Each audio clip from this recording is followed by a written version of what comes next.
Mi nombre es Óscar Baños Huerta y voy a tocar el tema de diálogo de saberes en espacios educativos comunitarios, una posibilidad de visibilización. Bueno, antes que otra cosa, los servicios educativos comunitarios que operan en México están atendidos por el Consejo Nacional de Fomento Educativo, CONAFE, que es una institución descentralizada de la Secretaría de Educación Pública del país. Estos servicios educativos comunitarios existen en comunidades de alta marginación, dispersas, con escasa población y sobre todo localizadas en el ámbito rural. Quienes atienden las necesidades educativas de la localidad y que realizan las labores docentes son las figuras educativas, específicamente las y los líderes para la educación comunitaria. Estas personas son jóvenes con secundaria terminada, bachillerato o licenciatura que prestan un servicio social educativo a cambio de una beca para continuar con sus estudios. Si prestan un ciclo escolar de servicio social educativo, se harán acreedores y acreedoras a 3 años de beca para continuar con sus estudios, y si prestan 2 ciclos escolares de servicio social educativo, se harán acreedores y acreedoras a 6 años de beca para continuar con sus estudios. La educación comunitaria tiene varias características. Una es que tiene un enfoque intercultural porque le apuesta a esta relación con la cultura de la localidad, que es de alguna forma distinta que la dinámica que se vive en el espacio educativo escolar como un espacio de educación formal. El enfoque pedagógico precisamente le apuesta como a la integración de las y los niños en espacios en los que no estén divididos de manera rígida por grados y sobre todo también que compartan la misma aula. La participación de la comunidad es muy importante en este sentido también, porque se considera que la escuela tiene que ser parte del espacio en el que se encuentre. Incluso se habla de estas escuelas como escuelas que carecen de bardas en el sentido metafórico y también textual de no contar con este tipo de estructuras. Además de los líderes y las líderes para la educación comunitaria, existen otro tipo de figuras educativas. Están las y los capacitadores tutores, que fueron líderes para la educación comunitaria con una participación destacada durante su servicio social educativo y que ahora se encargan de dar el seguimiento a las localidades en las que operan estos servicios educativos.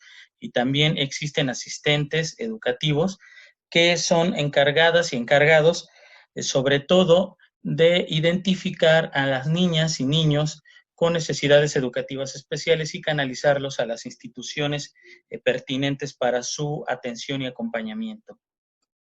Las comunidades rurales, como bien lo mencioné, son las principales destinatarias de este tipo de servicio educativo. ¿Cuál es la problemática aquí?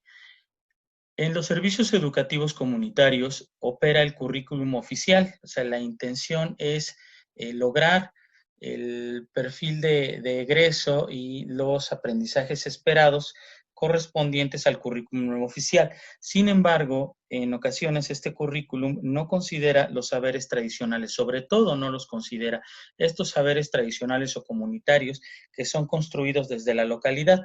Entonces, los aprendizajes que se puedan llegar a construir en el espacio educativo, en el aula, no son significativos para las y los estudiantes. Los saberes escolares se colocan en una relación jerárquica de manera superior a los saberes tradicionales o comunitarios de la localidad. Se validan estos saberes por haber sido construidos en el espacio educativo formal, dejando a los saberes comunitarios o saberes tradicionales en un lugar inferior de reconocimiento. Se le apuesta, ¿o qué se le apuesta a esto? La intención es apostarle al reconocimiento de la presencia de estos saberes tradicionales o comunitarios en las prácticas educativas comunitarias como una manera de generar un diálogo de saberes y en este sentido posibilitar el encuentro de epistemes para que los conocimientos que tengan las estudiantes y los estudiantes en estos servicios puedan ser reconocidos en el espacio escolar y también de alguna manera pueda ser reconocido el conocimiento que se construye en la comunidad. La escuela entonces vendría a ser el espacio en el que estudiantes, figura educativa y habitantes de la localidad se encuentran y dialogan desde sus diferentes conocimientos y desde su diferente visión de la realidad, validando todo tipo de conocimiento en este espacio. Si las habitantes y los habitantes de la localidad participan en las actividades escolares, reconociendo que lo que saben es valioso, se va a posibilitar la construcción de conocimiento significativo en estos espacios por parte de las y los estudiantes.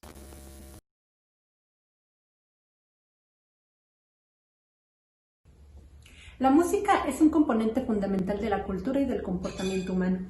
De esta manera, nos liga emocional, sensorial y corporalmente a las personas, a los grupos e incluso a las naciones. La música es una forma de relación.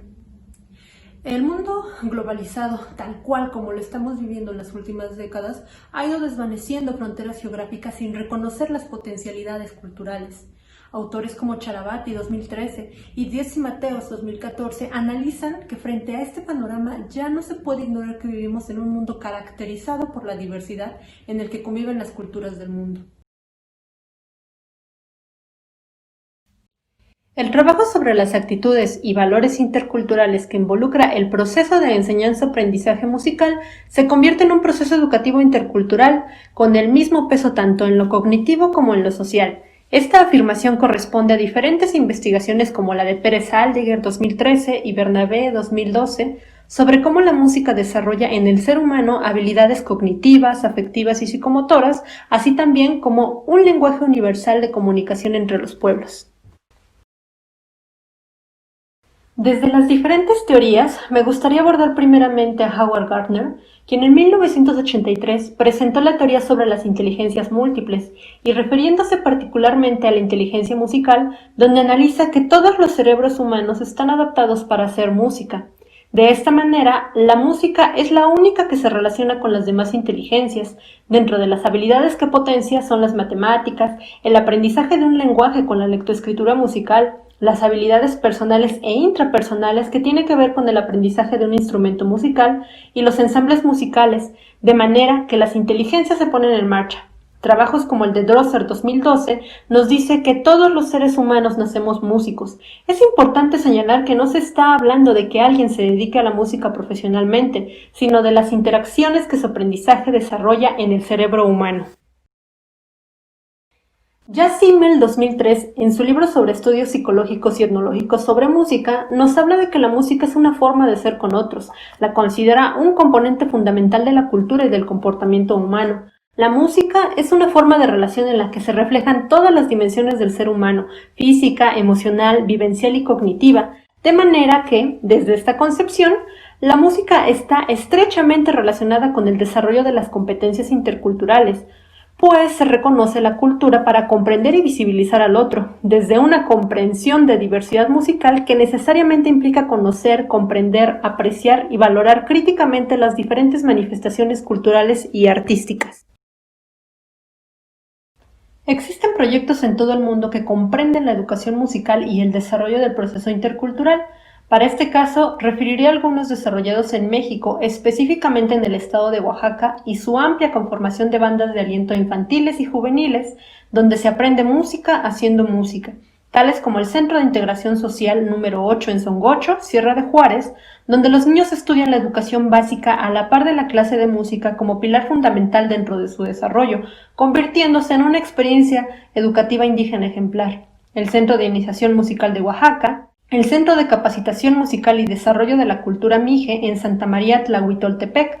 Este es uno de los espacios de formación musical que han surgido desde y para los pueblos de Oaxaca, además de las escoletas municipales de música y el Sistema Integral de las Músicas de Oaxaca, donde se promueve la investigación etnográfica como parte del programa de formación musical entre las diferentes organizaciones comunitarias de cada región para salvaguardar el valor social y cultural de los músicos tradicionales que viven en sus localidades, de manera que la música representa un eje transversal desde lo cotidiano en las poblaciones oaxaqueñas.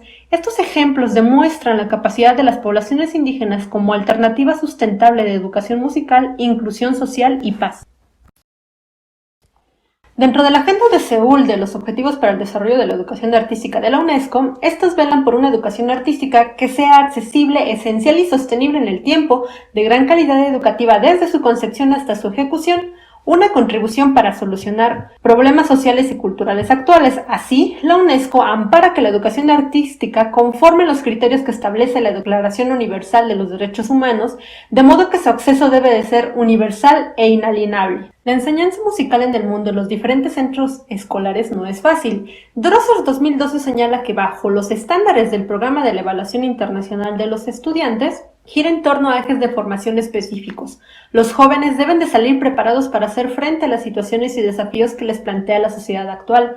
Esto desplaza a la música a los últimos puestos en la lista de prioridades de quienes planifican la enseñanza, además de la división tajante entre la música clásica y la música popular, lo cual el proceso de enseñanza se basa en una sola cultura musical, eliminando los puentes que la diversidad musical ofrece. En México, la Ley General de Educación, dentro de los planes y programas de estudio de la nueva escuela mexicana, nos habla de favorecer el desarrollo integral y gradual de los educandos en los niveles preescolar, primaria, secundaria, media superior y la normal, considerando como un eje vital la diversidad de saberes. En el artículo 30, sección 22 y 23, aborda el conocimiento de las artes, así como la valoración, apreciación, preservación y respeto del patrimonio musical, cultural y artístico, de manera que la enseñanza de la música, y aquí es importante señalarlo porque ya está separado de las demás disciplinas artísticas, potenciará el desarrollo cognitivo y humano, así como la personalidad de los educandos.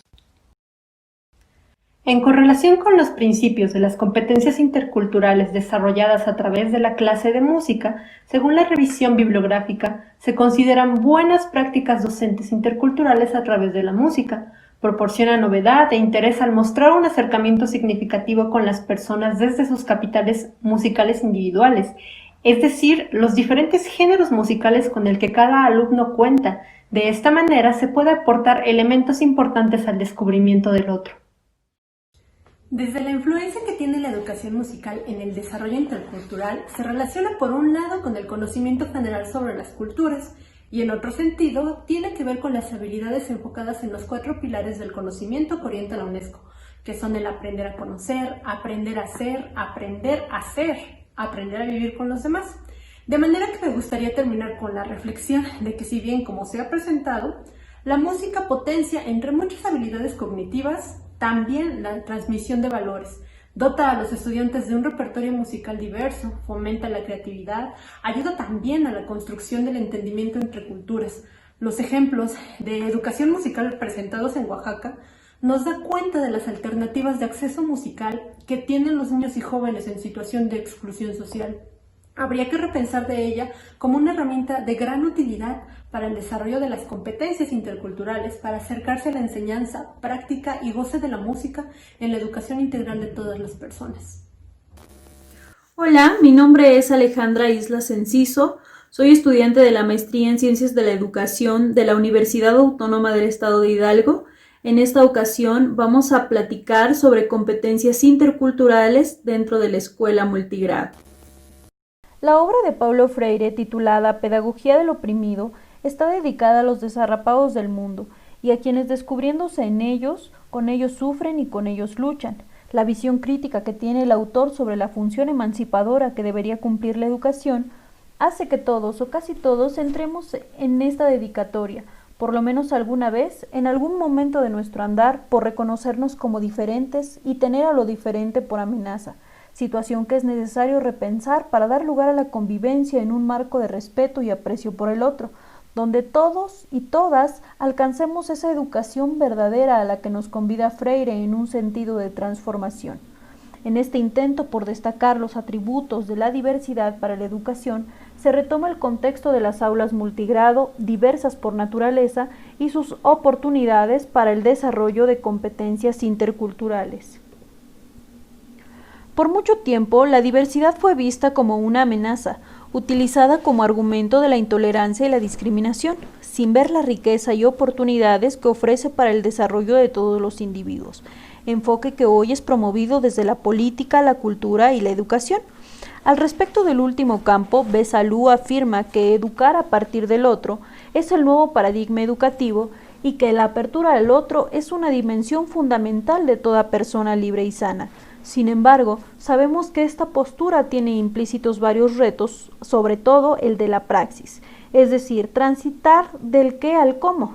Las propuestas abundan, sobre todo retomando el enfoque intercultural para educar en y para la diversidad, mismo que implica una diferenciación entre lo pluri y lo multicultural. Esta diferenciación, más que una tarea literal, debería llevarnos a la reflexión en torno a la percepción de lo diverso y sus alcances. Los términos de pluri, multi e interculturalidad son formas o niveles de relación y reconocimiento de la diversidad cultural. La cultura entendida como un concepto dinámico y multidimensional que en sus elementos más esenciales implican una forma de ser o un grupo de rasgos y características propias de una comunidad, a través de las cuales se otorga el significado a sus realidades. Decíamos que tanto lo pluri, lo multi y lo intercultural son formas o niveles de interacción con lo diverso. En este sentido, la multiculturalidad es un término descriptivo. Con él nos referimos a la multiplicidad de culturas que están presentes en un espacio sin tener necesariamente una relación. Es coexistencia, pero no convivencia. Este relativismo cultural sigue dando oportunidad a la segregación y a la discriminación. Se convierte en un problema porque oculta la permanencia de las desigualdades e inequidades sociales que no permiten a todos relacionarse equitativamente y participar activamente en la sociedad, dejando así intactas las estructuras e instituciones que privilegian a unos sobre otros. En tanto, la pluriculturalidad se refiere a la pluralidad entre y dentro de culturas, que implican una convivencia dentro de un espacio territorial. La diferencia sustancial con respecto a la multiculturalidad reside en que el primer término apunta a una colección de culturas singulares con formas de organización yuxtapuestas, como menciona Catherine Walsh. La pluriculturalidad, según Villodre y Del Mar, debe defenderse como característica de una sociedad democrática en el reconocimiento del otro y de la igualdad. La interculturalidad, en cambio, ostenta un nivel de relaciones, negociaciones e intercambios complejos. Es un proceso dinámico y permanente de relación, comunicación y sobre todo de aprendizaje entre culturas bajo los atributos del respeto, la igualdad y la legitimidad. A través de estos intercambios se busca desarrollar un nuevo sentido de convivencia que debe ser concebido como una meta por alcanzar. La interculturalidad como modelo educativo busca preparar a los alumnos para vivir en una sociedad donde la diversidad cultural sea reconocida como una riqueza común, en donde la brújula apunte a la construcción de una sociedad en igualdad de derechos y relaciones armoniosas. Un ejemplo de ambientes educativos exponencialmente diversos son las aulas multigrado. Al hablar de multigraduación nos estamos refiriendo a un tipo de agrupamiento en el que el alumnado de diferentes edades y grados comparten las condiciones propias del aula, situación que es asociada a una serie de desventajas pedagógicas con respecto a las escuelas graduadas. En esta asociación de desigualdad y discriminación, en varias ocasiones se les ha considerado como incompletas, incluso antipedagógicas, posturas que por supuesto nos remiten al modelo asimilacionista de la cultura del que hablan Dietz y Mateos. La naturaleza y riqueza de la escuela multigrado es la diversidad. Esta se encuentra presente en las necesidades, habilidades, ritmos de aprendizaje, grados y edades de los alumnos, quien coinciden en el aula y desde ahí aprenden juntos. En este proceso interactúan y comparten experiencias de vida, trabajan colaborativa y cooperativamente bajo una situación didáctica compartida. Por tanto, dicha diversidad es un espacio que debe aprovecharse en beneficio de la identidad y el respeto por las diferencias. Desde el punto de vista de Gallardo, las posibilidades de concretar una propuesta intercultural en la escuela multigrado es el trabajo con la diversidad y debe atenderse de manera emergente teniendo en cuenta que estas escuelas representan el 43% de las primarias en México. Dentro de esta atención, los expertos en el tema de educación multigrado hablan de la necesidad de contar con un currículo diferenciado, con materiales propios que puedan atender las necesidades inmediatas del contexto. Así, la idea de una propuesta curricular intercultural ofrecería a los alumnos los medios para entender y explicarse el mundo desde diferentes realidades culturales que motiven la reflexión sobre su realidad. Para formular propuestas educativas con este enfoque, es necesario conocer a los alumnos. Hacer un diagnóstico es fundamental para hacer adecuaciones curriculares y plantear procesos de enseñanza-aprendizaje contextualizados y por ende significativos. Resulta imprescindible también recuperar el entorno cultural y las experiencias previas de los alumnos, aprovechando sus puntos de vista diferentes que emiten de acuerdo a su entorno, su edad o su género. También proponemos considerar que aprender mediante la interacción en el salón multigrado requiere un sentido amplio de comunidad y de solidaridad. Los docentes deben aprovechar la situación etaria y la tutoría que los alumnos más grandes ofrecen a los más pequeños para optimizar el tiempo y promover la convivencia. Cabe señalar que la educación intercultural no es otra asignatura para el multigrado u otros contenidos, es simplemente el color que debe pintar todos los ámbitos de una práctica educativa. A lo largo de este video se ha hecho énfasis en que la diversidad cultural es la materia prima para la educación intercultural. Sin embargo, es necesario romper con la idea de que este enfoque es solo para las personas que se identifican con un grupo indígena. Si bien su origen se gesta en las luchas por los derechos de los pueblos indígenas dentro del contexto latinoamericano, es necesario trascender la idea que la educación intercultural es útil solo para ellos. La propuesta de interculturalidad ampliada que aquí se presenta habla de una educación para todos, en todos los niveles y modalidades. Esta debe involucrar a toda la población y servir de puente entre culturas para construir una nueva comprensión del otro y de uno mismo. Cuando se habla de interculturalidad en la educación, se hace referencia al encuentro entre las diferencias, sean de carácter nacional, cultural, genérico, religioso, étnico-social y de aprendizaje. Reaga afirma que el encuentro con la diversidad cultural forma parte de la vida cotidiana y cambiante. En este sentido, la tarea de la educación en torno a la diversidad se encuentra en la enseñanza de competencias interculturales.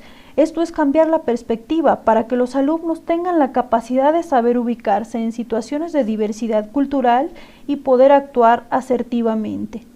Las competencias interculturales son definidas como una capacidad de interacción que incluye componentes afectivos, cognitivos y de comportamiento, que ayudan a abrir mecanismos que permiten reconocer algo como propio, donde cada uno debe aprender a reconocer, entender, interpretar y sobre todo valorar la diferencia.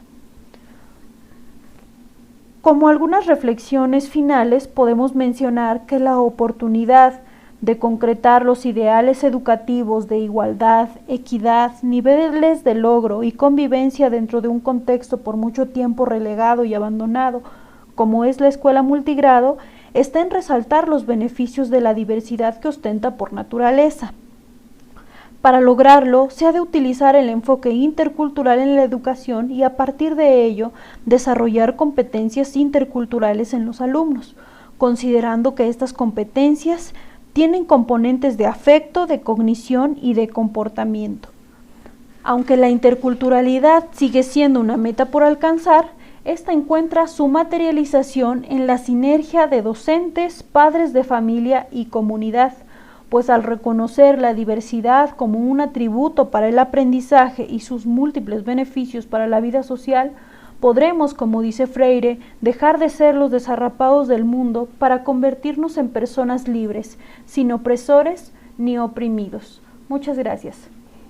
Hola, buenos días. Vamos a presentar sobre adaptación escolar de alumnos transnacionales en escuelas del municipio de Tenango de Doria, en Hidalgo, en México. Es un trabajo de la maestra Francisca Alvarado Sevilla, con apoyo de la doctora Lidia Rasfeld y la doctora Rosa Elena Durán González.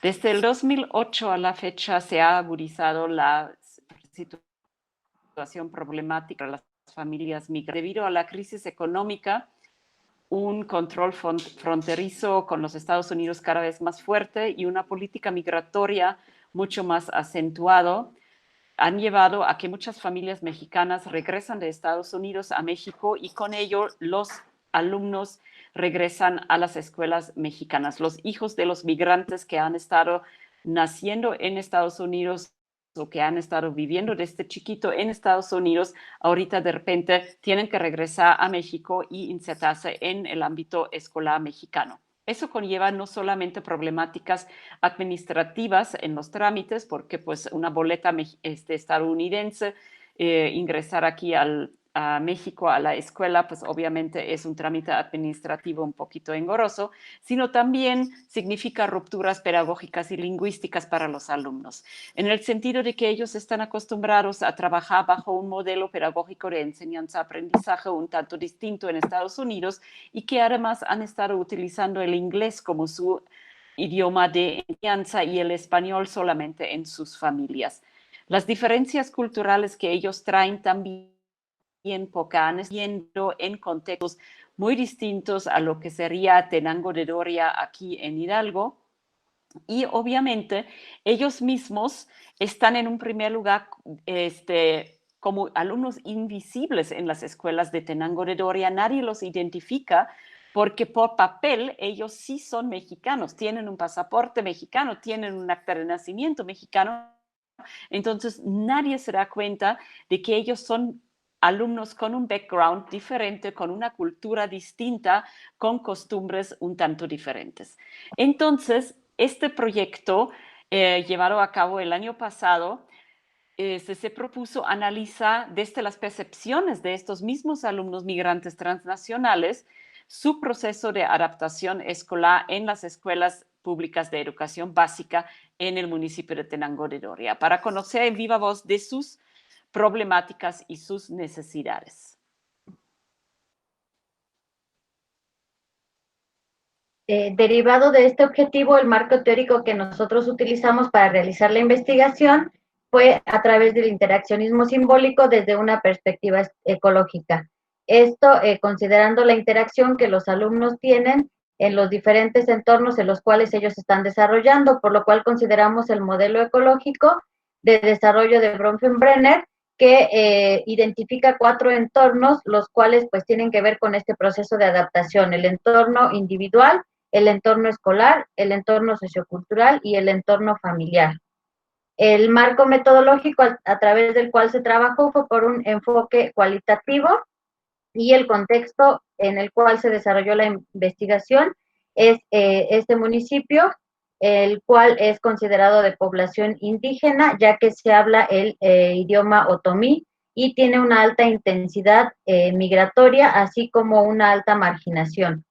Los resultados obtenidos nos indican que los alumnos al ingresar se enfrentan tanto con relaciones positivas como con relaciones negativas con sus compañeros de clase. Se identifica que existe cierto acoso escolar al cual ellos prefieren ignorar para evitar mayores problemáticas y se apoyan de las relaciones positivas a través de la convivencia escolar, lo que les lleva a generar ciertos lazos de amistad que les provoca una satisfacción en el nuevo entorno escolar. Dentro de las problemáticas encontramos al español como una barrera de comunicación y acercamiento con pares y con maestros, lo cual pues les genera cierto bajo desempeño escolar relacionado a los problemas de lectoescritura y desconocimiento del lenguaje académico.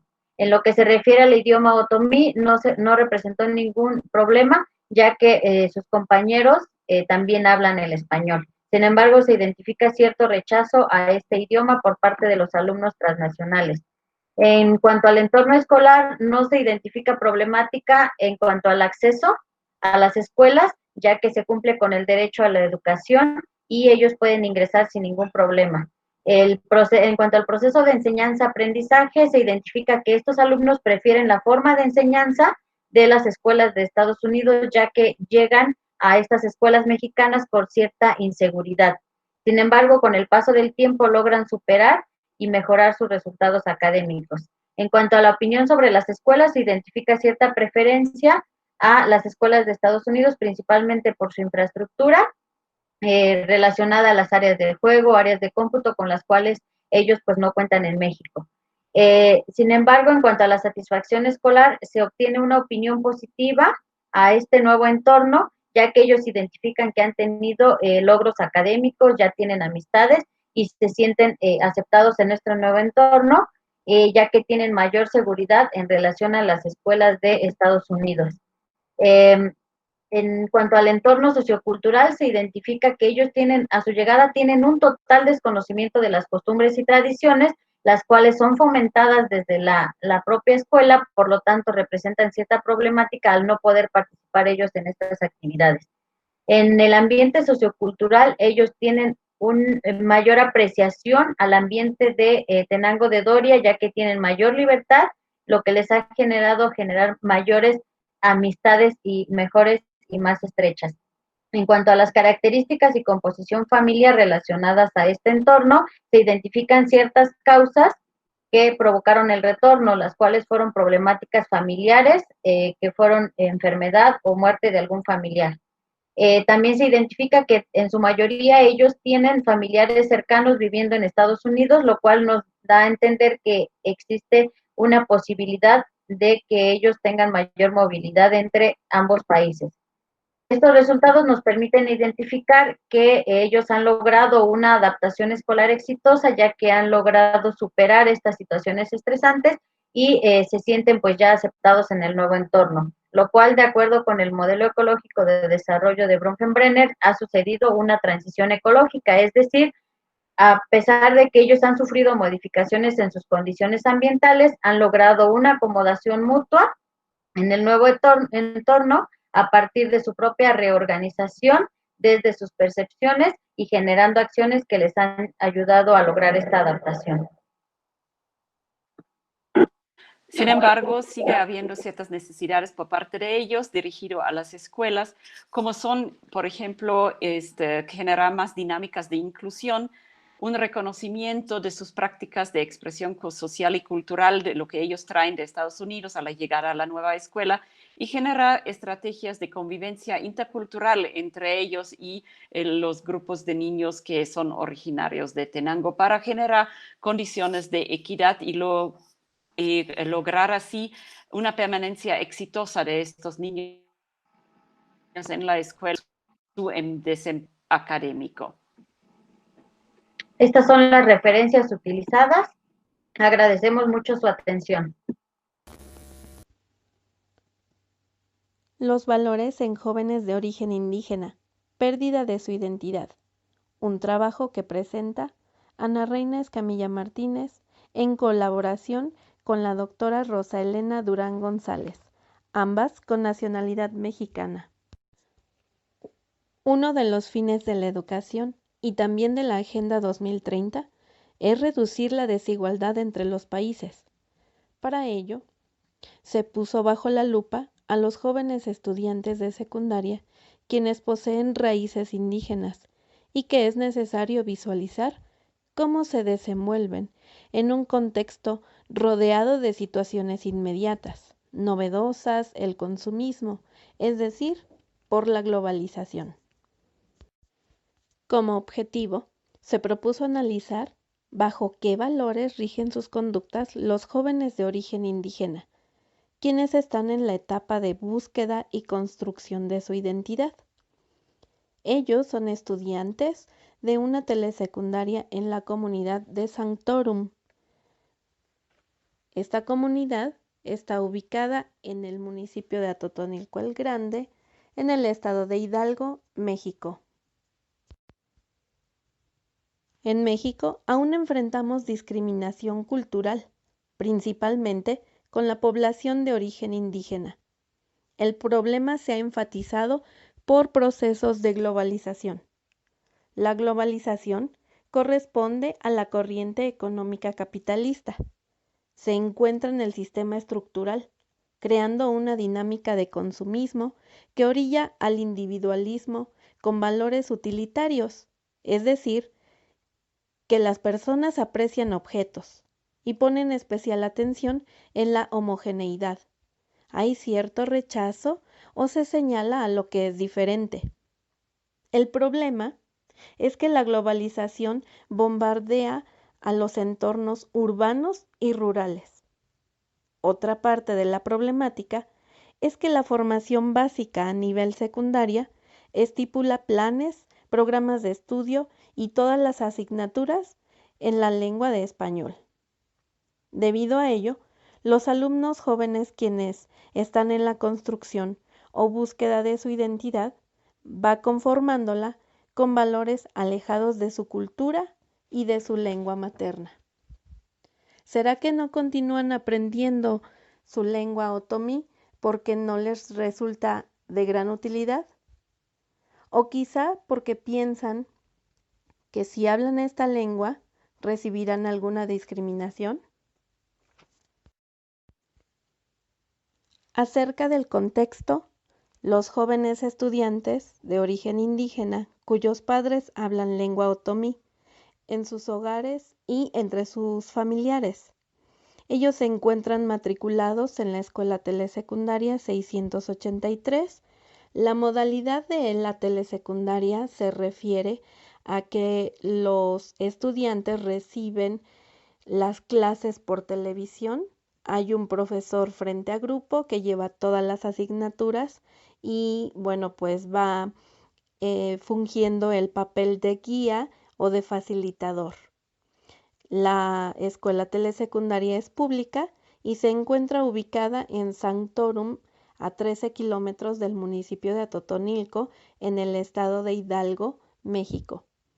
La comunidad, según la página web Pueblos de América, en el 2015 aseguró que el 17.58% de los adultos habla alguna lengua indígena, principalmente el otomí.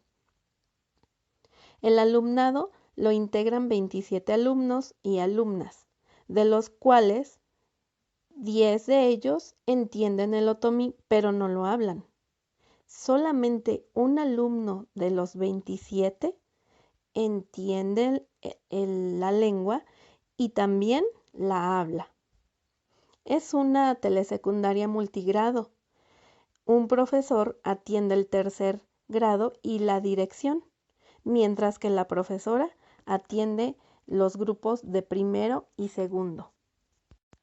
Aunque en el entorno de la comunidad permean los valores utilitarios de la globalización, en este fragmento de realidad, después de la convivencia y de algunas preguntas dirigidas a los jóvenes, ellos aseguraron que aprenden de otras personas a interactuar, hablen o no la lengua otomí, y que ellos se sienten orgullosos por convivir y practicar las tradiciones de su pueblo. Respecto a la lengua, no la practican porque dicen que se está perdiendo. La mayoría en las comunidades cercanas y en la capital hablan español, en otras escuelas y en otros trabajos. Ellos dicen que en todo se utiliza el español, pero su profesor, Salvador Gamero, ha abierto un espacio para que los jóvenes dediquen un tiempo a la lengua otomí. Les encarga investigación de algunas frases y los hace practicar. También invita a los padres a que se sumen a la formación y a fortalecer la lengua indígena, así como sus costumbres.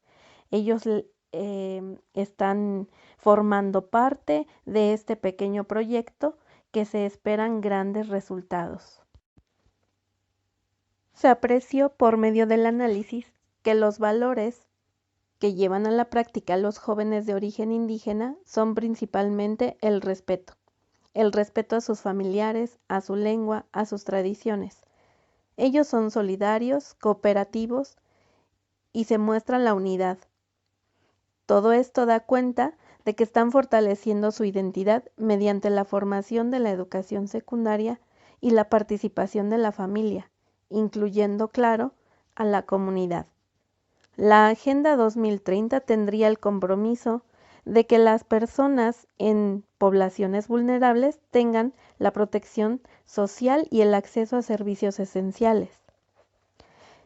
Así, ellos se sientan en total libertad de afianzar su identidad a sus raíces y a sus orígenes. Muchas gracias por su atención. Hola, mi nombre es Salvador Maya y el día de hoy les presentaré mi propuesta titulada Derecho Humano a la Educación Universitaria Gratuita, un comparativo entre Cuba y México.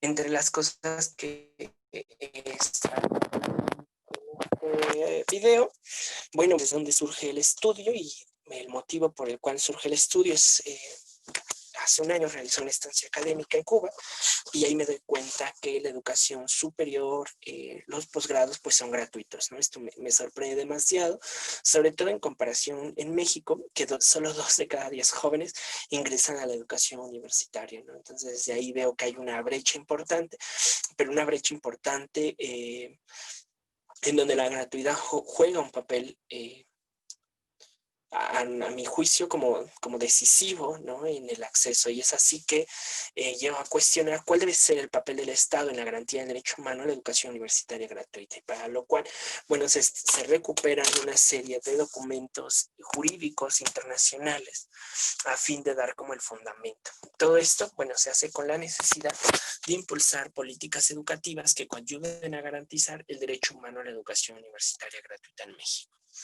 Bueno, ¿cómo es que se realiza?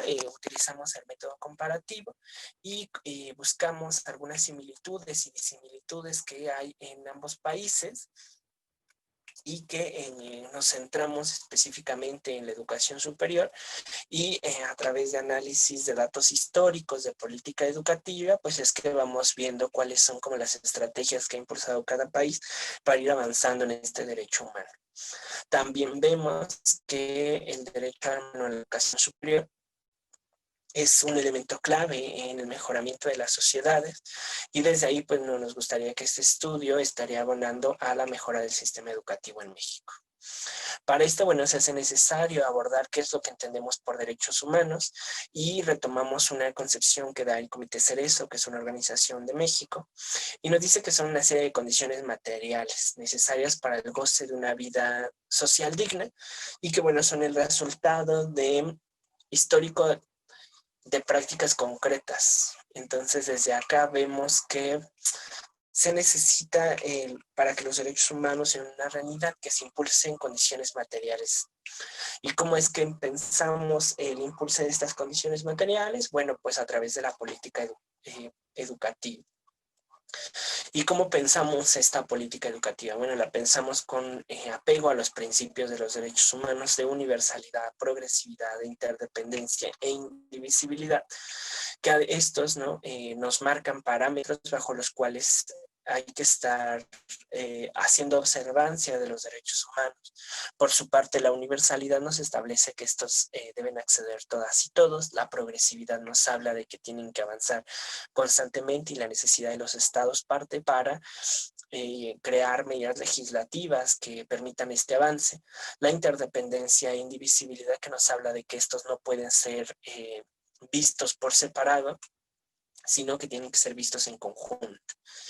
Y también partimos de que el Estado es el único garante de derechos humanos y que como Estado garante tiene la obligación de respetarlos, protegerlos, garantizarlos, promoverlos, al igual que cualquier otro derecho. Y bueno, para esto existen algunos documentos internacionales que nos hablan del derecho humano a la educación superior y de forma específica de la gratuidad, que en los 3 se refiere, bueno, a que sea sin costo.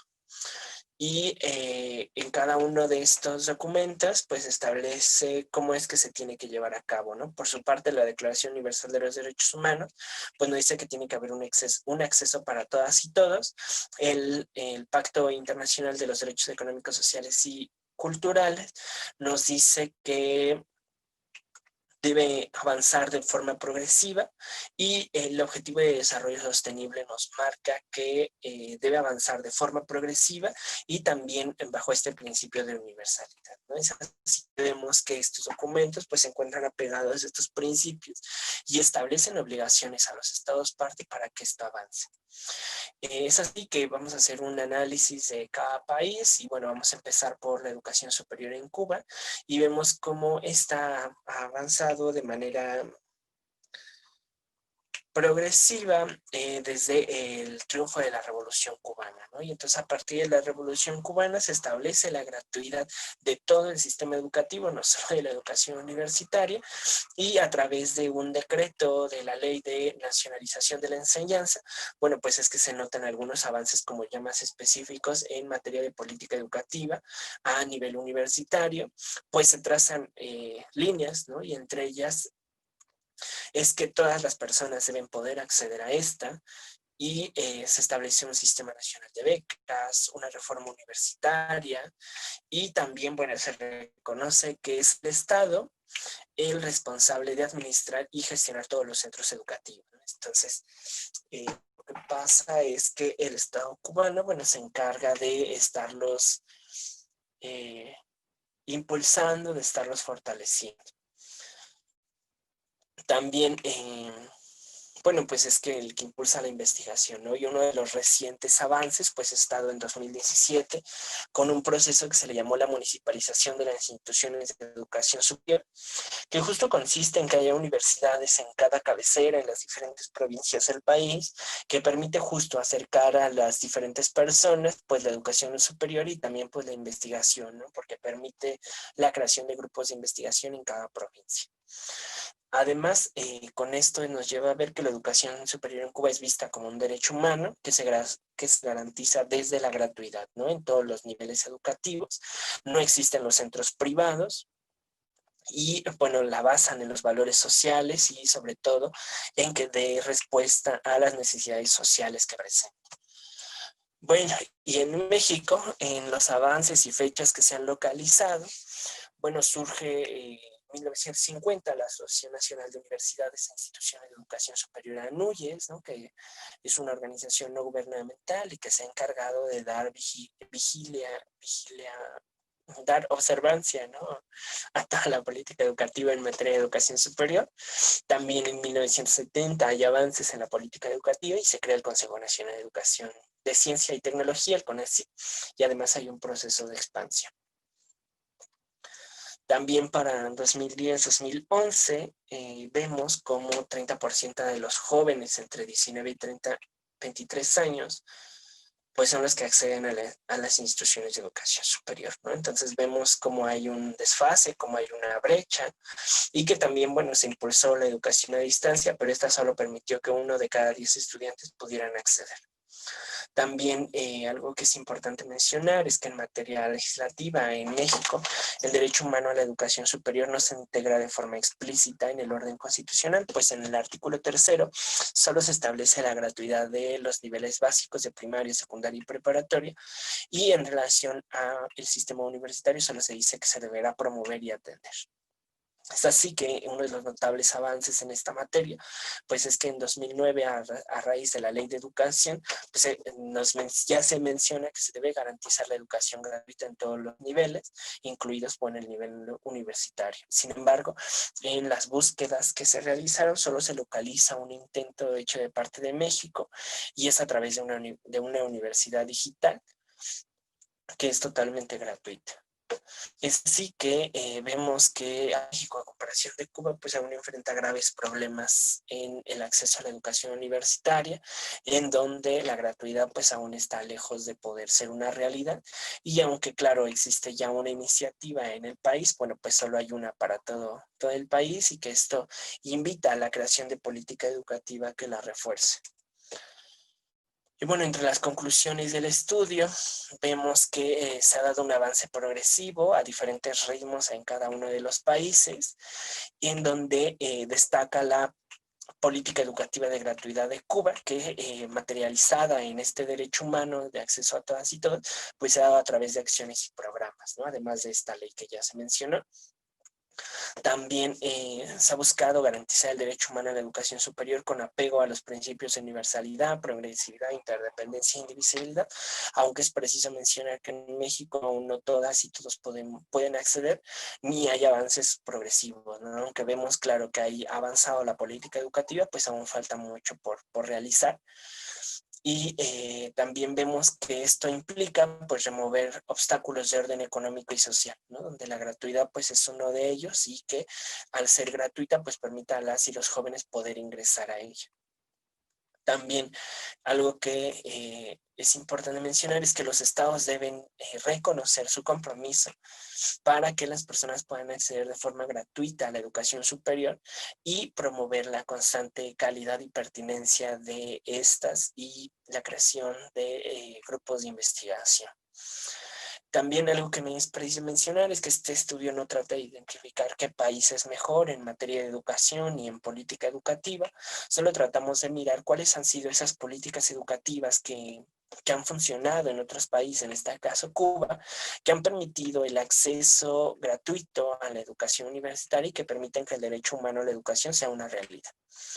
Y con eso concluimos que hay un atraso notable en México, pero a raíz de la reforma constitucional en 2011 en materia de derechos humanos se ve la posibilidad de realizar la gratuidad de la educación, además de esta última ley de 2019 en materia educativa. Es así que espero que estos datos y este recorrido histórico de política educativa nos permita en México, iniciar a cuestionar nuestro sistema de educación y de forma específica avanzar en la gratuidad de la educación universitaria. Y muchísimas gracias.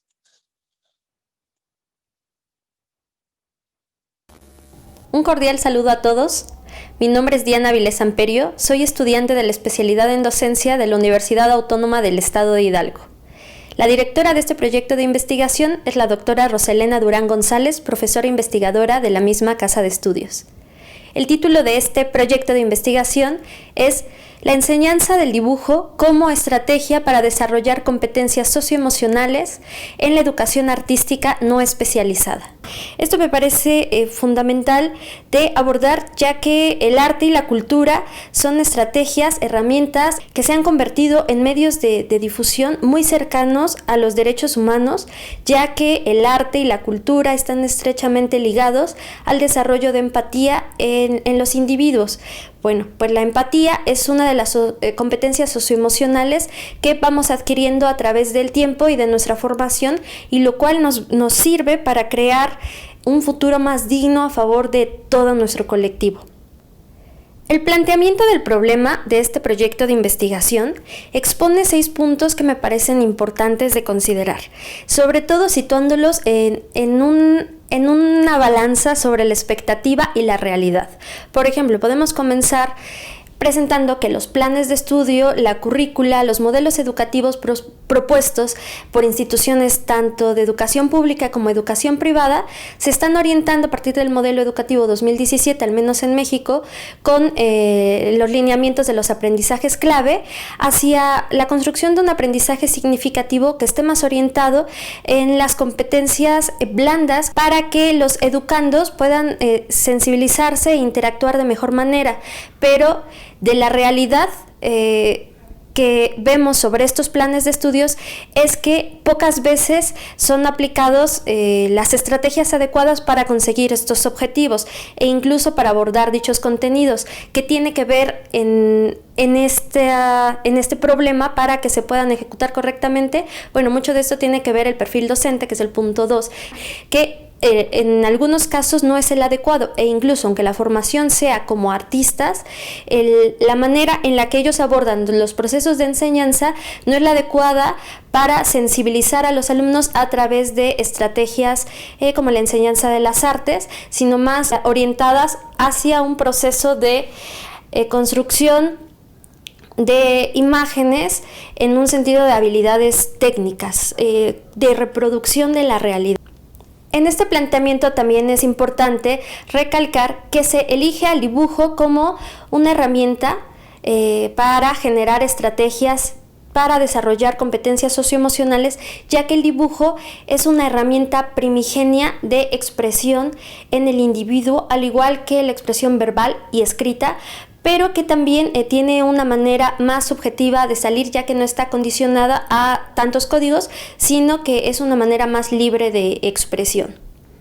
Asimismo, es importante recalcar que hemos concluido que las evaluaciones de las artes se han enfocado hacia los métodos cuantitativos más allá del desarrollo personal y sensible de los educandos, lo cual representa también un problema porque no se puede evaluar el desarrollo y el crecimiento y las competencias socioemocionales de un individuo de la misma manera que se puede juzgar a otro. Con esto es importante tener presente la propuesta que se hace de que el dibujo, incluso desde la formación, funcione para promover esta aceptación, tolerancia y respeto por la diversidad y la individualidad de cada uno.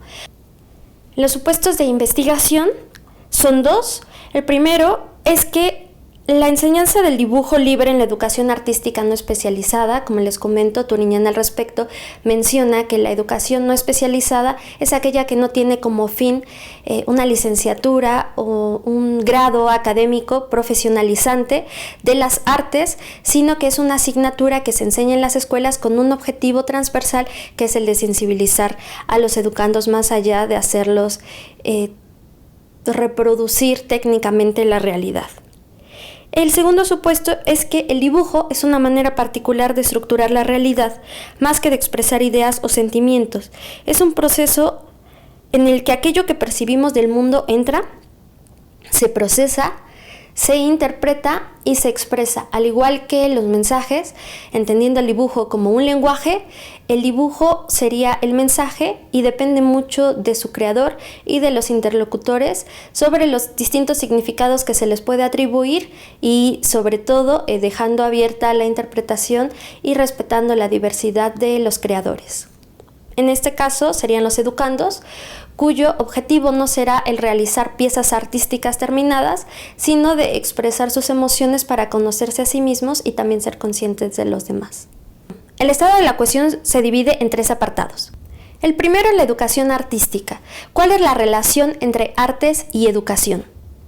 El segundo es el dibujo como una manera de interpretar la realidad. En este se retoman investigaciones que se han hecho recientemente sobre el funcionamiento del dibujo como un lenguaje subjetivo para expresar ideas, pensamientos y sentimientos. Y la tercera parte son las competencias socioemocionales que se dan en los procesos de enseñanza-aprendizaje. Asimismo, el marco teórico está dividido en cuatro partes importantes.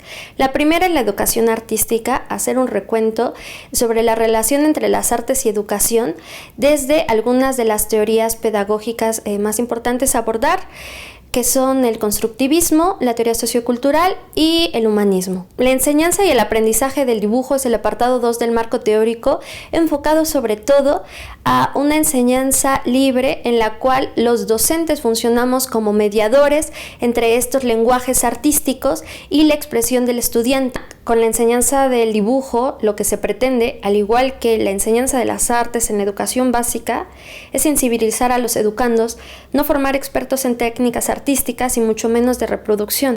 Zamora menciona que la utilización de imágenes visuales ayuda no solo a explicar o exponer pensamientos, sino incluso formarlos. El dibujo es una de las formas más básicas de interpretación y expresión, así como el lenguaje oral y escrito, pero con una estructura más libre y subjetiva. Similarmente, para Piaget, el dibujo tiene que ver con el juego simbólico y la imagen mental al tratar de presentar lo real. Con esto es muy importante destacar que se presenta cómo se interpreta la realidad, más que tratar de representarla bajo un modelo de copia técnica que intente ser homogéneo con los demás. El dibujo tiene el potencial de contribuir al desarrollo cognitivo y emocional de los individuos y, en consecuencia, con la manera de relacionarse con el colectivo. El arte, al igual que la vida, es un concepto dinámico que se transforma constantemente y que nos transforma. Muchas gracias. El derecho a la salud sexual y reproductiva en mujeres indígenas en México. Este fue un resultado de una investigación que hice hace aproximadamente un año. Bueno, como sabemos, las mujeres indígenas viven diferentes clases de vulnerabilidades. Puede ser de acuerdo a la etnia, es decir, por su raza, también por el género, por la clase social en la que se encuentran y por su nivel de escolaridad. Y en estos últimos años se están presentando nuevas formas de socialización y esto pues tiene que ver con los cambios políticos que han ocurrido dentro de sus comunidades, del Estado y del país. También por todos los cambios económicos que ha sucedido, por la migración, donde algunos miembros de las familias viajan a nuevas ciudades o nuevos países y el intercambio económico pues ha traído nuevas formas de socialización. Y también por la entrada de las religiones, principalmente por la religión católica, al entrar en las comunidades, esto pues con esta mezcla de ideas y de creencias se han dado nuevas formas de la metodología de la investigación, pues el objetivo fue conocer el acceso a la salud sexual y reproductiva en mujeres indígenas de comunidades rurales en México, principalmente de 2 estados. La investigación fue de un tipo cualitativo, fue una investigación descriptiva y exploratoria, y el método de la colección de datos fue la entrevista semiestructurada. Y les voy a platicar un poco sobre los resultados. Se entrevistaron a mujeres indígenas provenientes de comunidades náhuatl del estado de San Luis Potosí y de Hidalgo. El promedio de edad de las mujeres fue de 33.6 años. La mayoría de las mujeres estudiaron hasta primaria y su ocupación era, la mayoría pues eran amas de casa, pocas mujeres trabajaban. Y de acuerdo al estado civil, la mayoría de las mujeres eran casadas, vivían con sus parejas en unión libre. Y aquí está la tabla con las características de las mujeres entrevistadas. Fueron en total 15, 8 provenientes de comunidades de Hidalgo y 7 provenientes de comunidades de San Luis Potosí. Si nos fijamos en los datos que se les preguntaron fue la edad, el nivel de escolaridad. Aquí pues primaria es educación básica, secundaria la educación media y el bachillerato de educación media superior. Pocas accedieron a la licenciatura y como les comentaba, la mayoría son amas de casa. Pocas mujeres tienen algún trabajo remunerado y algunas no contestaron esta pregunta. Y respecto al estado civil también, pues lo que podemos observar es que la mayoría se encuentran casadas en unión libre y también un alto porcentaje se encuentran ya sea separadas o... Y bueno, de acuerdo al acceso a la información, los resultados mostraron que las nuevas tecnologías lo que permiten pues es que tengan un mayor acceso a la información en temas principalmente de salud, y en el sector salud y en el sector educativo se les ha brindado información sobre su salud sexual y reproductiva. Esto, bueno, principalmente dentro de las comunidades, en la mayoría se encuentran centros de salud, que son pequeños espacios donde tienen ya sea algún médico que va algunas veces por semana o se tiene un médico de planta. Y en estos espacios es donde algunas han recibido información sobre salud sexual y reproductiva. Y las mujeres que han accedido a la educación en estos espacios, también en el sector educativo, estos temas empiezan a ver desde la educación básica. Y en las entrevistas lo que nos pudimos dar cuenta, pues es que la información que se les brinda no toma en cuenta la cosmovisión de acuerdo a su cultura, es decir, pues todas sus creencias, todas estas prácticas que ellos tienen, y tampoco se toma en cuenta el contexto donde viven. Entonces, bueno, los resultados muestran que la salud sexual dentro de las familias, cuando las mujeres iban creciendo, estos temas no se hablan porque son temas que se tienen como mucha pena y temor, y las familias no están acostumbradas a hablar sobre esto. Entonces, bueno, por no recibir esta información, para la mayoría de las mujeres es muy difícil platicar de estos temas sobre salud sexual con sus hijas, sus hijos y sus parejas, porque son temas que se siguen considerando como temas tabú. Y aquí les pongo dos de las respuestas que nos dieron. En el centro de salud no nos hablan de eso. A mí nunca me hablaron de eso en mi casa y yo hablo muy poco con mi hija. Ella me pregunta por qué le hablan de eso en la escuela, pero yo casi no hablo. Aquí no se habla de eso con nadie. Mi esposo habla con mis hijos, le dice a mi niña que se cuide para que no le falte respeto. Y a mi hijo le dice que no le falte respeto a las mujeres. A mí no me gusta hablar de eso. Entonces aquí nos podemos dar cuenta que la señora nunca recibió esta información en su familia y también a ella le cuesta mucho trabajo. Y otra mujer nos dijo que en la comunidad no se habla ni de la sexualidad ni de la prevención. Respecto a la salud reproductiva, también la información que se les ha dado pues ha sido principalmente en el sector educativo y en el sector de la salud, y la información pues ha sido principalmente sobre los métodos anticonceptivos, y lo que nos hemos fijado por la revisión bibliográfica pues es que desde hace varios años en el sector salud, en las políticas se ha puesto un gran énfasis en la colocación de los métodos anticonceptivos en las mujeres indígenas y de zonas rurales para estar evitando que tengan muchos hijos, pero estas políticas no están tomando en cuenta ni la opinión de las mujeres ni su cosmovisión. Y la mayoría de las mujeres lo que nos comentaban en las entrevistas pues era que en sus comunidades no utilizaban los métodos anticonceptivos, y si los llegaban a utilizar esto les podría llegar a provocar problemas parejas. Aquí están algunas de las narrativas. No usé ningún método para cuidarme. Bueno, después de tener a mi hija me puse inyecciones, pero él, hablando sobre su anterior pareja, se enojaba mucho. Me decía, ya vas otra vez a inyectarte, a ponerte eso, y de seguro es porque te ves con muchos. Se enojaba mucho y ya mejor ya no iba a ponerme las inyecciones. Otra mujer nos comentaba, en la clínica nos dan talleres, nos dan información sobre métodos anticonceptivos, pero casi no los usamos aquí en la ciudad. Y otra nos comentaba, en mi comunidad todavía los hombres son de una mente más cerrada, inclusive cuando iba a consultas ahí en el centro de salud. Cuando era adolescente, las mujeres iban con sus esposos, si hacían el Papá Nicolau o algún otro procedimiento, el esposo entraba porque ¿cómo iba a ser posible que iba a estar viendo una mujer la enfermera o el doctor? Inclusive todavía los anticonceptivos no están bien vistos porque dicen que se los van a dar de más. Y como conclusiones, lo que se encontró, bueno, que es muy importante seguir construyendo nuevas estrategias para realizar acciones de información y de prevención, donde se haga de forma dialógica y colaborativa con las propias mujeres, porque lo que se está haciendo actualmente pues no está funcionando. El brindar información sin considerar la cosmovisión de las mujeres no está funcionando. También es muy importante explorar sobre las estrategias que se utilizan para el control de la natalidad desde la medicina tradicional en las propias comunidades para que se incorporen estos saberes a la medicina que se está ocupando.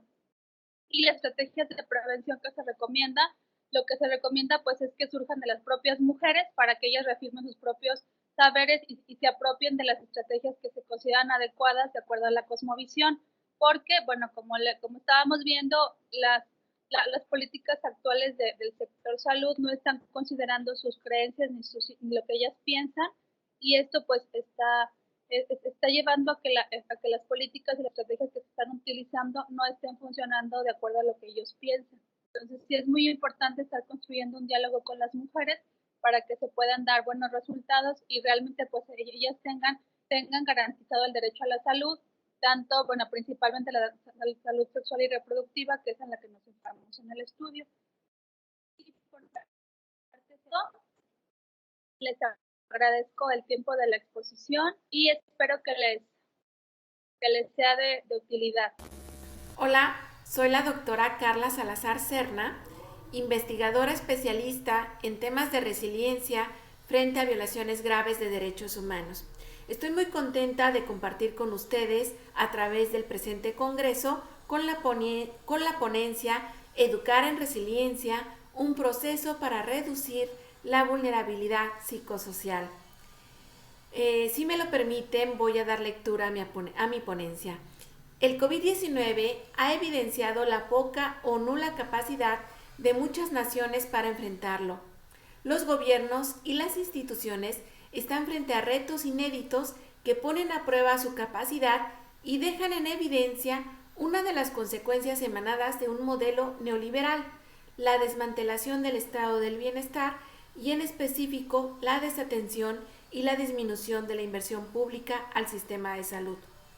Actualmente, en menor o mayor medida, todos vivimos un escenario adverso, acorde con los pronósticos anunciados por estudiosos mundiales en materia política, social y económica. Esta adversidad apenas comienza. Los diferentes desafíos que se enfrentan no son un secreto para nadie. Sin embargo, aún se desconocen las dimensiones de su impacto futuro. Dado lo anterior, es comprensible sentirse vulnerable y por ende sentir miedo. Sin embargo, sentir miedo no debe ser un hecho nocivo. El miedo facilita tener un balance sobre nuestra nueva situación y por tanto puede detonar acciones preventivas. Pero si este se vuelve pánico, nos puede inmovilizar. Incluso puede llevarnos a la posibilidad de quebrantar el sentido comunitario. Se deben fomentar reflexiones sobre necesidades en conjunto, identificar las fortalezas grupales más que diagnosticar las debilidades. El mundo ha cambiado y es una oportunidad para desde diferentes ámbitos generar transformaciones donde el individualismo ya no tiene cabida. Dado lo anterior, ¿cómo podemos reforzar procesos de resiliencia que nos permitan hacer frente a las adversidades? ¿Cómo podemos educar en resiliencia? Primero, es preciso puntualizar que una de las implicaciones de esta pandemia ha sido el incremento de la vulnerabilidad psíquica, entendiendo esta como el grado de susceptibilidad que tiene una persona hacia los problemas, como una condición que modula la probabilidad del sufrimiento ante las adversidades, pero el enfoque radica más en la percepción que en su impacto directo, lo cual, aunque entre en un plano subjetivo, puede incidir de manera grave en condiciones de bienestar. Bajo los diferentes escenarios adversos, debemos de tener en cuenta que no se debe de sumar más problemas al problema y desde diferentes ámbitos, como es el educativo, trabajar para no generar vulnerabilidad psicosocial. Por ejemplo, el exceso de señalamientos sociales sobre los grupos más vulnerables ante la COVID-19 contribuye a una desesperanza que afecta el sistema inmunológico. La promoción narrativa y práctica de la resiliencia puede significar una sucesión de la adversidad. La resistencia y la transformación a través de la resolución creativa de las situaciones desventajosas. Por ello, a través de la presente propuesta, se plantea promover la resiliencia desde el ámbito educativo. Para Boris Cyrulnik, ante la adversidad tenemos dos opciones: sobreponernos o someternos.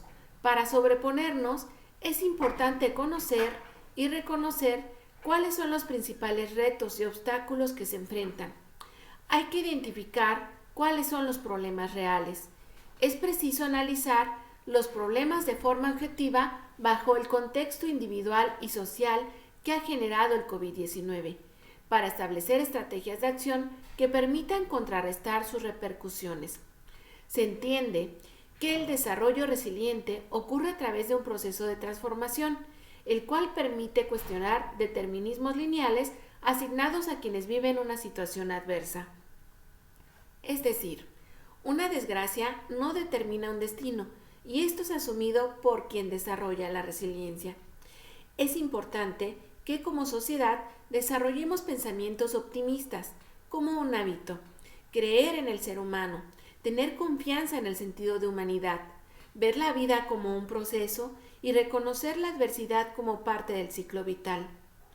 Tener una dimensión ética de la supervivencia, por lo que es preciso contemplar un bienestar colectivo, dar sentido y significado a la adversidad. De acuerdo a la experiencia que he adquirido durante mi trabajo de investigación, puedo decir que el sentido relacional de resiliencia ocurre cuando existe un reconocimiento en conjunto sobre la posibilidad de transformación, resistencia y crecimiento bajo condiciones adversas, donde se prioriza el análisis de las fortalezas grupales y se incida en su potenciación, disminuyendo así las debilidades. La resiliencia que se genera de manera grupal tiene una estrecha relación con la inteligencia colectiva. Esta última es entendida como la capacidad generativa para producir nuevas prácticas sociales y de entornos de protección que minimizan el caos frente a la adversidad y ofrecen entornos de confianza. Un proceso resiliente permite a un individuo, a un grupo o a una comunidad un desarrollo bajo un rol de gestión y no de victimización de la experiencia, lo que incide sobre la posibilidad de representarse y organizar la situación que se padece con estrategias y fortalezas frente a los acontecimientos. Desde el ámbito educativo proponemos fomentar la independencia, la autonomía y el autocuidado, ampliar las posibilidades para conectar y establecer relaciones positivas, mantener la capacidad del humor, activar el positivismo y la creatividad, educar en el desarrollo del sentido crítico y detener con ello las prácticas que han incidido sobre los malestares sociales, enseñar habilidades para la vida como la solidaridad, la cooperación, la importancia de la ayuda a los demás, estrategias de resolución de conflictos y asertividad, habilidades en comunicación. Brindar afecto y apoyo, hacer comunidad, establecer y transmitir expectativas adecuadas. Las expectativas y los retos son necesarios, siempre adecuados a su nivel. Esto fomenta la capacidad en sí mismos y permite generar confianza. Solo así seremos capaces de contribuir a la construcción de una comunidad resiliente e incidir sobre una transformación propositiva ante el desastre de la COVID-19. Muchísimas gracias. Les vamos a presentar el tema Evaluación de la competencia intercultural en alumnos de tercer grado de secundaria. Presentan maestra Patricia Quintero López y doctora Esmeralda Quintero López. Como sabemos, la evaluación por competencias ofrece nuevas oportunidades a los estudiantes de poder generar aprendizajes significativos con las experiencias académicas en el mundo profesional, donde se pueden desarrollar capacidades y habilidades orientadas a la acción. Las sociedades necesitan generar nuevas formas de integrar lo que son los valores fundamentales de la democracia, tales como tolerancia, participación, igualdad y libertad. La educación es uno de los componentes fundamentales para poder contribuir al desarrollo de una dinámica favorable en donde se da la conexión entre los estudiantes. Para ello, la construcción del objeto de estudio se basó en la problemática donde los grupos provenientes de diferentes localidades presentan problemas de conducta, convivencia y se presenta la falta de habilidades sociales, son evidentes en la parte colectiva multicultural. El objetivo general es analizar los efectos de la competencia intercultural en la asignatura de formación cívica y ética en alumnos de tercer grado de secundaria para el desarrollo y mejora de sus relaciones interpersonales. Esta se generó en la General número 9 de Pachuca. Dentro de las aportaciones teórico-conceptuales, se basó en la parte de la antropología para identificar la cultura, de la sociología para el proceso de socialización, en la psicología, en la formación de actitudes y comportamientos, y en la pedagogía en la parte de sociedad multicultural, dando como resultado la educación intercultural. Para la cuestión de la metodología de la investigación, se llevó a cabo mediante un corte mixto y con un diseño no experimental, así no afectar el entorno natural del alumno. En cuanto a lo que sería la parte cuantitativa, se llevó a cabo mediante una escala Likert, y en cuanto a lo que sería la parte cualitativa, se llevó mediante la técnica de la hermenéutica y también de la técnica de la observación. Se realizó un cuestionario de 24 preguntas donde se implementó lo que sería la parte de la competencia intercultural, partiendo de la idea que es un conjunto de conocimientos, habilidades y actitudes que le permiten a las personas relacionarse y así superar dificultades que surjan dentro de esta relación cultural. Se utilizaron 3 dimensiones dentro de este cuestionario, tanto en la dimensión de conocimientos, habilidades y actitudes, dando como resultados los 3 cuestionamientos mencionados anteriormente. En cuanto a lo que sería la parte de conocimientos interculturales, el 93% de los alumnos no sabía identificar vestimentas u objetos característicos de otras regiones, pero tampoco no sabía cómo nombrarlos. En cuanto a lo que son las habilidades interculturales, los porcentajes de respuesta señalan una necesidad de construir grupos de amigos entre los diferentes alumnos y también comenzar a trabajar en equipo para poder solucionar conflictos entre los diferentes grupos que conforman el aula. Para lo que son las actitudes interculturales, parte de la idea de las competencias actitudinales eran más bien favorables entre la relación de los compañeros del mismo grupo. No obstante, hubo algunas no favorables, como por ejemplo dentro del ítem que decía mi familia acepta que me relacione con otros compañeros de otros grupos que se situaron por debajo del punto medio de la escala.